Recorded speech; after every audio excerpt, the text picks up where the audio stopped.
जिंदाबाद, केमिस्ट एकता जिंदाबाद।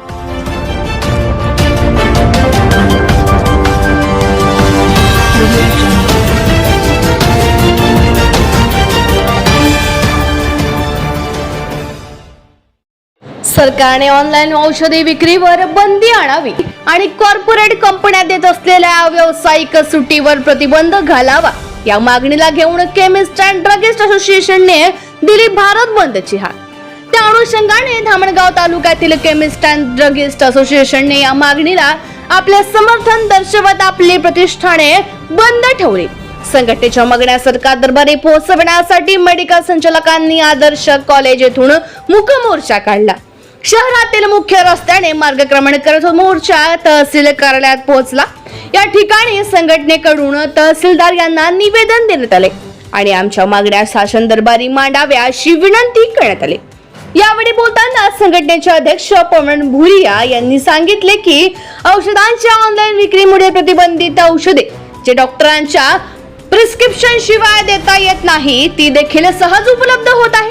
उदाहरणादाखल त्यांनी सांगितले की झोपेची 5 mg ची गोळी मेडिकल मधून घेण्याची डॉक्टरांची चिठ्ठी आवश्यक आहे, पण ऑनलाईन विक्रीमुळे ती सहज उपलब्ध होत आहे आणि विक्रीमुळे यामुळे तरुणाईच्या नशेच्या आहारी जात आहे, कारण त्यांना ऑनलाईन ही औषधे डॉक्टरांच्या चिठ्ठीशिवाय मिळत आहे। ऑनलाईन औषध विक्री बंद करा आणि कॉर्पोरेटद्वारे देण्यात येणारे अव्यावसायिक डिस्काउंट त्यावर बंदी आणा या मागणीसाठी Amravati district chemist and druggist association, Maharashtra राज्य केमिस्ट अँड ड्रगिस्ट असोसिएशन आणि all India chemist and druggist association यांच्या वतीने राज्यभर बंद पुकारण्यात आलेला आहे। नेमक्या मेडिकल व्यावसायिकांच्या काय मागण्या आहे हे आपण त्यांच्याकडून जाणून घेऊ। आज जो हमने chemist and druggist association, medical association Akhil Bharatiya, उसमें धामनगांव रेलवे की ब्रांच ने भी हमने सबने आज बंद का पुकार किया है 20 मई को। हमने क्यों ये पुकार किया है, इसके पीछे 3-4 कारण है। एक तो ऑनलाइन जो है कि ई फार्मेसी जो कि अवैध रूप से दवा पुरवठा कर रही है, क्योंकि ये जो जीआर निकाला था कोरोना काल और उसके पहले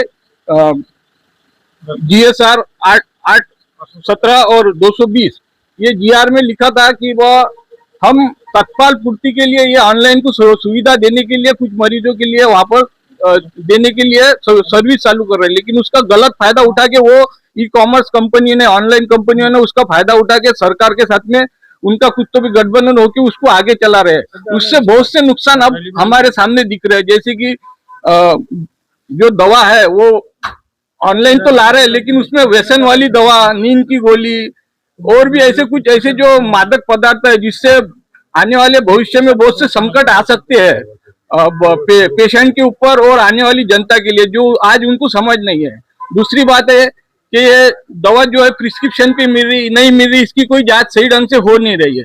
और तीसरी बात, हमारे जो केमिस्ट एसोसिएशन पिछले कई सालों से काम कर रहा है और ये जो नॉर्म्स के हिसाब से हमारे को जो मेडिकल में शासन के मार्फत जो हमारे जो अधिकार है और जो भी हमारे को व्यवसाय करने के लिए लाइसेंस की गरज पड़ के हम सब चीजें अप टू डेट रख के भी जो काम कर रहे हैं उसको अनदेखा करके कुछ ऑनलाइन कंपनियां हमारे पे दबाव डाल के और अननेसेसरी प्रिस्क्रिप्शन जनरेट करके वो माल सेल कर रही है। कोई अदर डिस्ट्रिक्ट से कर रहा है, कोई क्या कर रहा है, इसका कोई डाटा उनके पास सही ढंग से है नहीं। उसके वजह से आने वाले समय में सब चीजें परेशानी में आने वाली, और हमारे जो 12.5 lakh chemist all over Bharat में है और उनके साथ जुड़े कुछ वर्कर है, ऐसे 2-3 कोटि के लोग जो है वो सब सफर होने वाले हैं। हमारा शासन से यही रिक्वेस्ट है और यही निवेदन है कि ये ऑनलाइन पे थोड़ा ब्रेक लगा के आगे उनके ऊपर कार्रवाई करे और उसको और अपने देश को व्यसन मुक्ति से बचाए। और आने वाले समय के लिए हम इस आंदोलन को आगे भी बढ़ा सकते हैं। अगर हमारी मांगे पूरी नहीं हो तो हम फिर से एक बार इसके खिलाफ आंदोलन कर रहे हैं और इसके लिए पुरजोर कोशिश करेंगे कि ये आगे भी इसको दबाने के लिए हम लोग सब एकत्रित रहेंगे। और हमारे पूरे केमिस्ट बंधु जो है ऑल ओव्हर इंडिया में ये एकजुट होकर आज 20 तारीख का बंद पुकारे है। केमिस्ट एकता जिंदाबाद। यावेळी बोलताना संघटनेचे सचिव निलेश लोढाया या म्हणाले की शासनाने कोरोना काळात रुग्णांना औषधांसाठी अडथळे येऊ नये यासाठी ऑनलाईन औषध विक्रीला संमती दिली होती, पण कॉर्पोरेट कंपन्यांनी या गोष्टीचा गैरकायदा उचलत सर्रास ऑनलाईन विक्री सुरू केली आहे.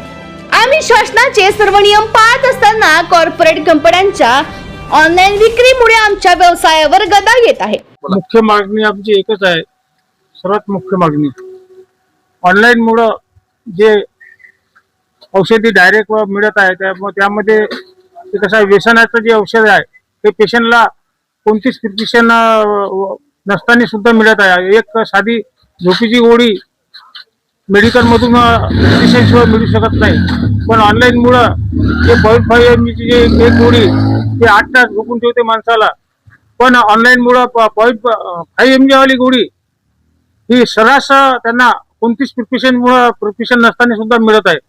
त्यामुळं ते जे अपराध क्राईम वाढत आहे, हा क्राईमला सुद्धा त्याचा फायदा होत आहे. क्राईमसाठी त्या गोळ्याचा सुद्धा वापर होत आहे. आणि जवान मुलं जे नशे ज्या औषधीने नशे येतात, असे जवान युवा पिढी हे त्या औषधीचा सर्रासपणे वापर करत आहेत. म्हणून आमचा ऑनलाईन औषधीला पूर्णपणे विरोध आहे.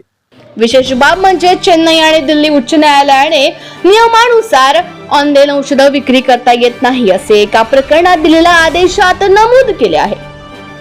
थोडक्यात सांगायचे झाल्यास ऑनलाईन औषध विक्रीमुळे प्रतिबंधित औषधे सहज उपलब्ध होत असल्याने तरुणाई नशेच्या आहारी जात आहे आणि त्यामुळे सामाजिक स्वास्थ्य धोक्यात येत आहे. त्यामुळे ऑनलाईन औषध विक्री बंद करावी आणि कॉर्पोरेट कंपन्यांकडून देण्यात येणाऱ्या व्यावसायिक डिस्काउंटवर प्रतिबंध लावावा अशी औषध विक्रेत्यांची मागणी आहे. यावेळी मोठ्या संख्येने तालुक्यातील औषध विक्रेता उपस्थित होते.